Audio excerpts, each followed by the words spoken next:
कि बहुजन समाज के और ये बीजेपी और आरएसएस का प्लानिंग है कि कुछ कुछ ऐसे बात बोलते रहो कि ये बहुजन समाज के जो लोग हैं 90% इस देश में, अनुसूचित जाति, जनजाति, अति पिछड़ा, ओबीसी और माइनॉरिटी, ये समाज अपने हक के लिए लड़ने के बजाय इसी सब काम में उलझा रह जाए। जैसा कि नियम है संवैधानिक कि सदन में कोई भी सदस्य कुछ भी बोलते हैं उसके लिए सदन के बाहर कहीं मुकदमा एफआईआर वगैरह नहीं हो सकता।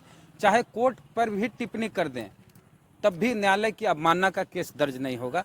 तो अमित शाह पर तो सदन के बाहर कोई कार्रवाई हो नहीं सकती, सदन के भीतर क्या हो सकता है? देख, आजकल एक फैशन हो गया है अम्बेडकर का, अम्बेडकर अम्बेडकर अम्बेडकर अम्बेडकर अम्बेडकर अम्बेडकर अम्बेडकर। इतना नाम अगर भगवान का लेते तो स्वर्ग में 7 जन्म के लिए स्थान बना लेते। जिस तरह का बयान आया है अमित शाह का, केंद्रीय गृह मंत्री और भाजपा के बड़े चाणक्य वाले नेता हैं, तो इस मुद्दे पे पूरे देश भर में अमित शाह का विरोध हो रहा है। जितने भी बाबा साहब को मानने वाले लोग हैं सब आहत हुए हैं अमित शाह के इस बयान से, और देश भर में विरोध हो रहा है। विपक्षी दलों के द्वारा भी विरोध हो रहा है, जो संगठन है बहुजन के उनके द्वारा विरोध हो रहा है, और कहीं ना कहीं जो भी व्यक्ति किसी संगठन के साथ नहीं भी जुड़े हैं वे भी आहत हैं, उनकी भावनाएं भी आहत हुई हैं, जो बाबा साहब की वजह से आज इंसानों वाली जिंदगी जी रहे हैं। तो इस मुद्दे पे हम बात करेंगे। पटना हाई कोर्ट के वकील साहब हैं, जाने माने वकील साहब, सीनियर वकील हैं अरुण कुशवाहा जी। ये भी जय भीम वाले वकील हैं। आप भी जय भीम जय भीम जय भीम खूब करते हैं, अम्बेडकर अम्बेडकर अम्बेडकर करते हैं। इतना आप अम्बेडकर अम्बेडकर करते, इतना आप भगवान भगवान करते तो स्वर्ग में 7 जन्म के लिए जगह बना लेते अमित शाह के मानने। तो देखिए, सबसे पहले तो मैं कहना चाहता हूँ कि बाबा साहेब अम्बेडकर देश की बड़ी शक्ति हैं, भाव जगाने वाले, दिल ही नहीं दिमागों में भी आग लगाने वाले। जय भीम, नमो बुद्धाय, जय भीम, जय भारत। यह देश बहुजनों का है, बहुजनों का था और बहुजनों का रहेगा।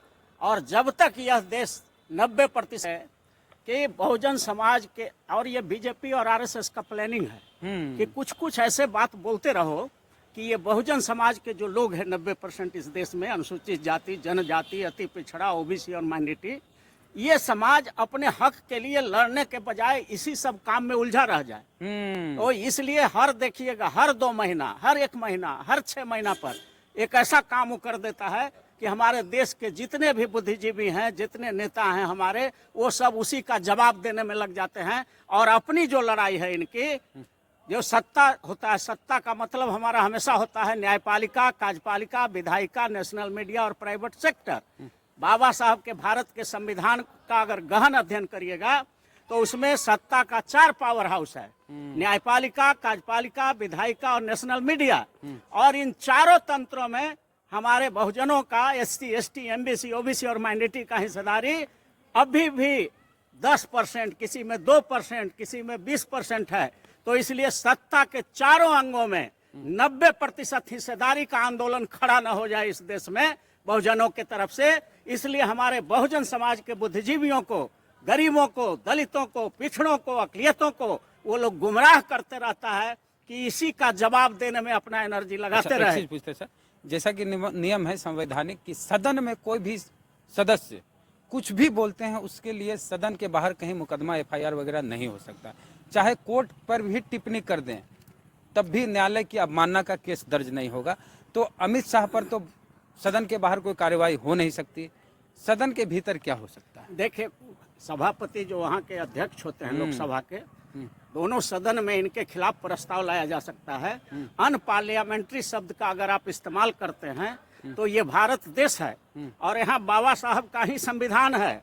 समझना चाहिए इन लोग को कि यहाँ राष्ट्रपति का भी शासन नहीं है, प्रधानमंत्री का भी शासन नहीं है, चीफ जस्टिस ऑफ इंडिया का भी शासन नहीं है, इन मंत्रियों का शासन भी नहीं है। यहाँ रूल ऑफ लॉ है, कानून का राज है।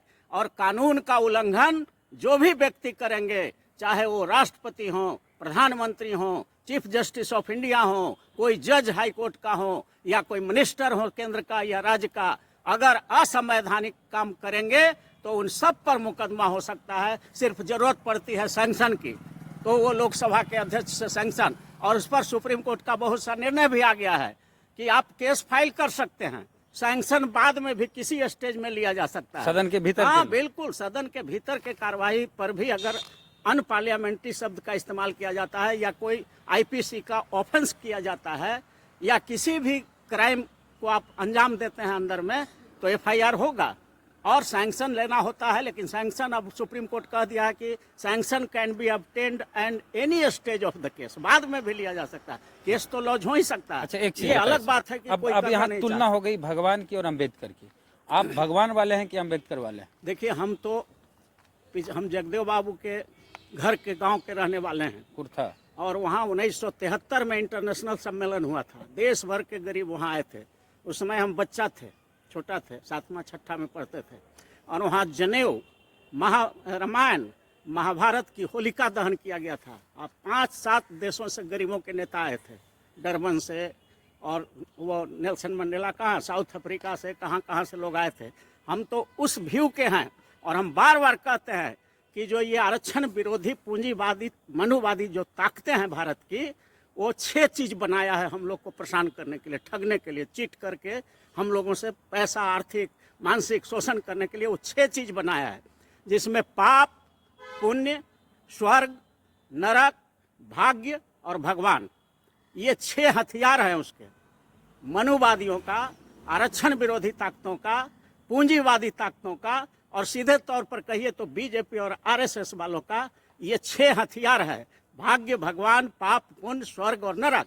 ये सब मनगढ़ंत चीज है, बुद्ध ने कभी इसका खंडन कर दिया, ये सब कुछ नहीं होता है, इन लोगों ने बनाया है। भोले भाले जो हमारे बहुजन समाज के जो नासमझ लोग हैं, उनको ठगने के लिए, उनका आर्थिक शोषण करने के लिए, सामाजिक शोषण करने के लिए, मानसिक शोषण करने के लिए ये सब हथियार है। अमित शाह पर, और अमित शाह ने इसी का हथियार का इस्तेमाल किया है कि स्वर्ग मिल जाएगा। अच्छा, लालू यादव बोले हैं कि अमित शाह पगला गए हैं।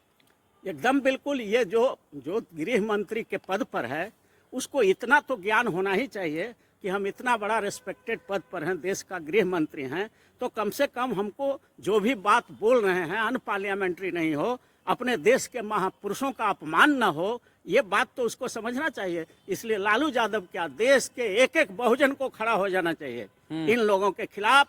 जो हमारा 120 करोड़ जनसंख्या है भारत में, शेड्यूल कास्ट, शेड्यूल ट्राइब, बढ़ती पिछड़ा, ओबीसी और माइनॉरिटी का, भारत में हम 120 करोड़ हैं, ये लोग 20-22 करोड़ है।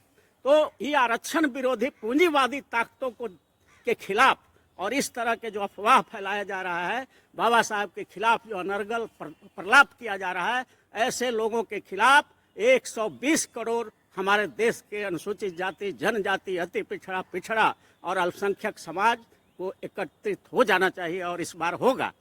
अच्छा, आपके लिए बाबा साहब फैशन है कि पैशन है? हमारे लिए तो एकदम बिल्कुल पैशन है, हम तो उनके दीवाने हैं, और उनके रास्ता पर चल करके हमने बिहार में न्यायिक सेवा में आरक्षण लागू करवाया। बाबा साहब का एक लाइट से हमने इतना हंगामा कर दिया बिहार में कि सुप्रीम कोर्ट को आदेश करना पड़ा कि बिहार न्यायिक सेवा में डिस्ट्रिक्ट जज तक आरक्षण होना चाहिए, और 17 के जनवरी में हमने यहाँ लागू करा दिया। यही नीतीश कुमार को दबाव दे करके हम लोग किए। हम लोग रथ निकाले थे, वोट बिगाड़ सत्ता उखाड़ रैली निकाले थे वकीलों का कि अगर आरक्षण नहीं दिया जाएगा यहाँ बिहार के न्यायिक सेवा में तो वोट बिगाड़ेंगे, सत्ता से उखाड़ेंगे, तो देना पड़ा। उसी तरह अभी जो हमारा प्लान है, सुप्रीम कोर्ट, हाई कोर्ट जजेज अपॉइंटमेंट रिजर्वेशन बिल हमने तैयार किया है, उस विधेयक की कॉपी है हमारे पास, वो पूरा देश में हम लोग भेज रहे हैं सारे सांसदों को कि इस विधेयक को पारित करा दो।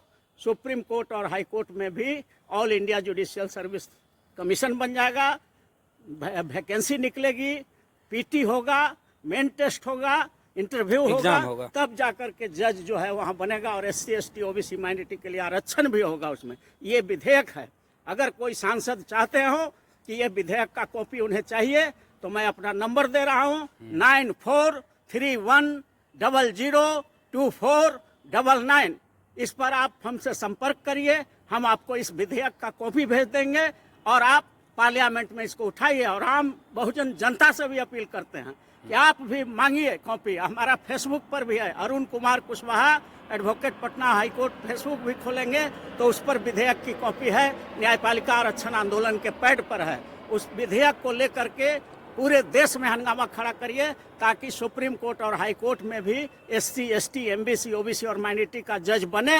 जब हमारे समाज का जज होगा तो अमित शाह जैसे लोग को, बाबा साहब को अपमानित करने का या उनके खिलाफ एक शब्द बोलने का भी जरूरत नहीं होगा, क्योंकि सुओ मोटो कॉग्निजेंस लेने का भी पावर है सुप्रीम कोर्ट और हाई कोर्ट को। स्वतः संज्ञान लेकर के भी इनके खिलाफ एक्शन लिया जा सकता है। अभी भी हो सकता है? बिल्कुल बिल्कुल, अगर जज चाह ले सुप्रीम कोर्ट का, हाई कोर्ट का, तो क्यों नहीं हो सकता है? क्या हो सकता है? एकदम बिल्कुल सुओ मोटो एक्शन हो सकता है उनके खिलाफ कि इस तरह का बयानबाजी, देश के महापुरुषों को अपमानित करना एक गृह मंत्री के लिए ये अनपार्लियामेंट्री के बराबर है और एक क्राइम है, देश के खिलाफ क्राइम अगेंस्ट नेशन है। इसलिए अगर सुप्रीम कोर्ट चाहे तो खुद कॉग्निजेंस ले सकता है, सुओ मोटो कॉग्निजेंस लेकर उनको शोकआउट कर सकता है, नोटिस कर सकता है, उन पर एक्शन ले सकता है। ये सब है अधिकार, सब बाबा साहब ने संविधान में दिया है पार्लियामेंट। चलिए, तो अमित शाह ने जिस तरह से कहा कि अंबेडकर अंबेडकर अंबेडकर अंबेडकर जिस तरह से नाम लेते हैं, अगर उतना भगवान का नाम लेते तो स्वर्ग में 7 जन्म के लिए आपकी जगह बन जाती। तो हम कहना चाहते हैं कि जब अंबेडकर नहीं थे तब भी इस देश में, इस दुनिया में भगवान थे, लेकिन किसी भी दलित को इंसान वाली जिंदगी नहीं मिलती थी। स्वर्ग तो बहुत दूर की बात है, कुत्ते बिल्ली वाली जिंदगी जीते थे। अंबेडकर नहीं थे तब बहुजन समाज, शूद्र समाज के लोग, अंबेडकर आए और बहुजन समाज, दलित समाज, पीड़ित समाज के लोगों को इंसानों वाली जिंदगी दिए। तो स्वर्ग का अगर कहीं है तो इसी धरती पर है, और स्वर्ग बनाना है, स्वर्ग में जाना नहीं है, इसी देश को स्वर्ग बनाना है। और इस देश में स्वर्ग कैसे बनेगा? बाबा साहब के संविधान से बनेगा। तो बाबा साहब का अपमान जिस तरह से किया गया, उसको लेके पूरे देश में बवाल हो रहा है, विरोध हो रहा है। वकील साहब ने जो कुछ कहा उस पर आपकी क्या राय है? प्रतिक्रिया दीजिए कमेंट बॉक्स में। जय भीम, जय भारत।